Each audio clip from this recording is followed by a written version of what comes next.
اعوذ باللہ من الشیطان الرجیم، بسم اللہ الرحمن الرحیم، السلام علیکم ورحمۃ اللہ۔ 5 منٹ عربک کی آج کی ایپیسوڈ میں انشاءاللہ ہم حروف جار جو ہیں ان کو سمجھیں گے۔ اور حروف جار جنہیں ہم انگلش میں پریپوزیشنز کہتے ہیں، یہ اصل میں حروف ہوتے ہیں جن کے خود کوئی معنی نہیں ہوتے جب تک کہ کسی اسم یا فعل کے ساتھ یہ نہ آ جائیں۔ اب یہاں پر میں نے کچھ انگلش کی مثالیں لکھی ہیں پریپوزیشنز کی، جیسے ان، آن، ایٹ، فرام اور ٹو۔ یہ تمام کے تمام جو ہیں وہ حروف جار ہیں، اور ان کا کام کیا ہوتا ہے، کسی سینٹنس میں آ کر ایک نئے معنی جو ہیں وہ بناتے ہیں جب یہ آتے ہیں۔ مثال کے طور پر اگر میں اس کی انگلش سے مثال سمجھوں کہ ہم کہتے ہیں کہ آئی am going from the house, تو اس کا مطلب یہ ہوگا کہ میں گھر سے جا رہا ہوں۔ اور اگر میں کہوں I am going to the house, تو اس کا مطلب ہوگا کہ میں گھر کی طرف جا رہا ہوں۔ تو دونوں معنی جو ہیں وہ تبدیل ہو گئے صرف اس پریپوزیشن کے آنے سے۔ تو جب تک ہم ان پریپوزیشنز کا صحیح استعمال کسی زبان میں نہیں سمجھیں گے تو ہم اس زبان کو صحیح طور پر ادا نہیں کر سکتے، اس کو نہیں بول سکتے۔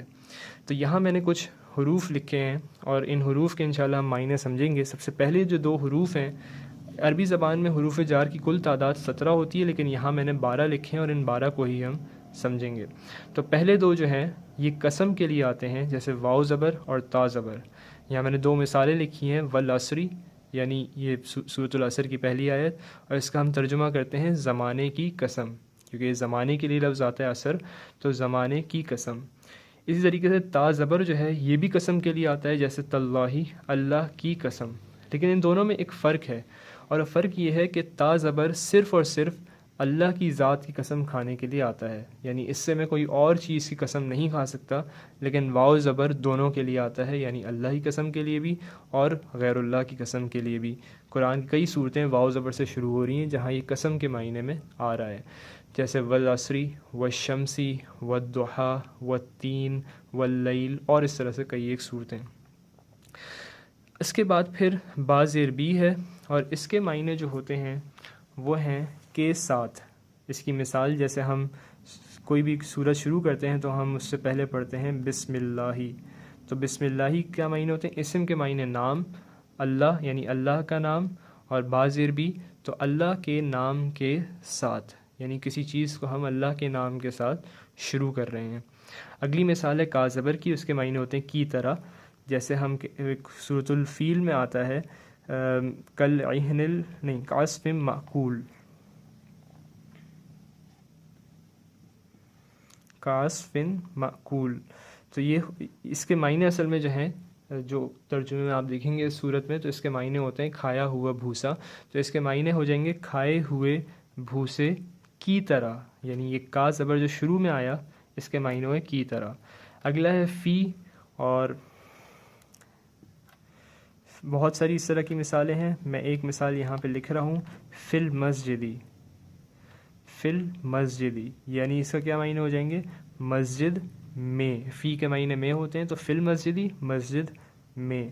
اگلی مثال ہے من کی، اور اس میں بھی مسجد سے ہی استعمال کرتا ہوں تاکہ تھوڑی آسانی ہو سمجھنے میں، اور اب یہ ہو جائے گا من المسجدی، من المسجدی۔ تو کیا اس کے معنی ہو جائیں گے؟ مسجد سے۔ اس کے معنی پھر ہو گئے مسجد سے، یعنی اگر مجھے کہنا ہے کہ میں مسجد سے آ رہا ہوں تو میں کہوں گا کہ میں مسجد سے آ رہا ہوں، یعنی من المسجدی، من المسجدی، یعنی میں مسجد کی طرف سے آ رہا ہوں۔ اگلی مثال ہے ان کی، اور ان کے معنی ہوتے ہیں سے، اور یہ بھی من اور ان تقریباً قریب قریب ہوتے ہیں۔ حدیث آپ جب بھی کوئی پڑھتے ہیں تو وہ ان سے شروع ہو رہی ہوتی ہے، جیسے مثال کے طور پر ان ابی ہریرہ، ان ابی ہریرہ۔ تو اب اس کے معنی کیا ہوتے ہیں ان ابی ہریرہ کے؟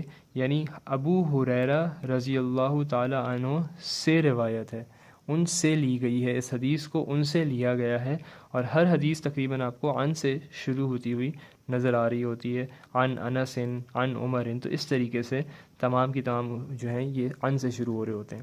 اگلا ہے الہ، اور اس کو بھی اگر ہم سمجھیں اسی طریقے سے تو الی المسجد، اس کے معنی ہو جائیں گے مسجد کی طرف، الہ کے معنی کی طرف، مسجد کی طرف۔ ذهبت الی المسجدی، میں مسجد کی طرف گیا۔ علی کسی چیز پر یا اوپر ہوتا ہے، جیسا کہ میں کہوں علی المکتبی، علی المکتبی، تو یہ ہو جائے گا کہ مکتب پر یا ٹیبل پر۔ اسی طریقے سے پھر ہے حتیٰ، اور یہ حتیٰ کا لفظ بھی قرآن میں استعمال ہوا ہے، حتیٰ مطلع الفجر جو استعمال ہوا ہے تو وہاں پہ لفظ استعمال آپ کو ملے گا حتیٰ مطلع الفجر، سورۃ القدر میں ہے یہ، اور اس کے معنی ہوتے ہیں یہاں تک کہ فجر طلوع ہو جائے، یعنی صبح ہو جائے۔ جو لیلۃ القدر ہے اس کے بارے میں جب وہاں پہ بات آئی تو یہ آیا حتیٰ مطلع الفجر۔ آخری دو ہیں پھر اب لام زیر لی کے لیے، اس کی مثال للہ، اللہ کے لیے، لام زیر لی شروع میں لگتا ہے، اور اس طرح سے بہت ساری مثالیں ہیں للہ کے علاوہ بھی جو کہ آئی ہیں، لیکن یہاں پر ایک ہی۔ اور آخری ہے منذ، اور منذ کے معنی ہوتے ہیں کسی وقت سے، یعنی جس کو ہم انگلش میں سنس کہتے ہیں، میں نے یہاں لکھا ہوا ہے، اس کے معنی میں آتا ہے۔ جیسے میں کہوں منذ سنتین، سنتن کہتے ہیں ایک سال کو، سنتینی 2 سال کو، منذ سنتینی 2 سال سے، 2 سال سے۔ تو یہ من اور ان اور یہ والا منذ سے، ان سب میں مختلف ہے، یہ دونوں مختلف ہیں۔ تو یہ چند ایک حروف جار ہیں، ان کے بارے میں مزید بات ہم انشاءاللہ اگلی کلاس میں سمجھیں گے۔ جزاکم اللہ خیر، السلام علیکم ورحمۃ اللہ۔